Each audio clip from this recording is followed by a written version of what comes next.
In our last session, we dealt with this transport control bar.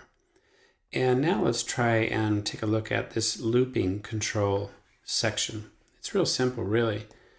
I can be moving along and I can set up a loop point for my arrangement.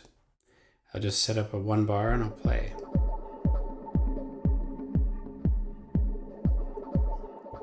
What happened? It was supposed to loop there. Well, the fact is that you need to turn it on. Apple L, or just hit the loop switch is what they call it. Okay, and I can change the start point of my loop here, and let's do it a different way. Before we've double-clicked and entered a number or click and drag. This time I'm going to click this 16 and I'm going to hit my up arrow. I can move it around that way.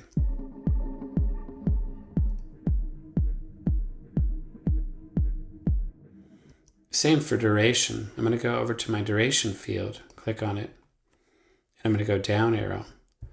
What happened? You'd expect it to go down. It's being governed by an underlying grid. So far we've looked at this. This is a quantized value. That has to do with what Ableton does when I put this speaker down. That's a quantized value. This is governed by grid value. Let's fix it. If I right click on my field here, I can see a grid menu and I can see that I'm at a 1 bar grid. If I take this thing down to an 1/8 note grid, you can see that my resolution here gets much deeper. It's down to an 1/8 note. And I can also take this field here, and my expectation is that this is going to go down in number when I hit my down arrow. Down arrow, down arrow. Guess why? Because this has to do with the bar number. These have to do with the beat numbers. Okay, so if I right arrow over to the next field and then do my down arrow, then my loop gets smaller.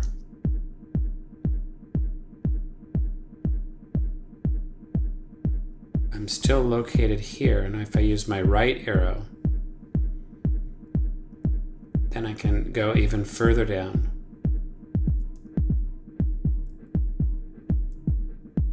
Actually, I'm increasing it there. So I'm going to go with my left arrow again, and I'm going to go up, back down. So that's pretty much the loop functions that we need to look at this moment. The other thing that we would look at is using the loop brace to set up a record point. This would be where I say I had a little mistake here on bar 24. It lasted 2 beats and I wanted to fix it. I would arm my track, put it into record, and I would put these drop-in buttons right here. So this would cause live to record that little spot and come back out. It's a punch in. Okay, and as always, take the view menu, go to info, and look these things over and learn the terminology. All right, the next session we're going to look at navigation.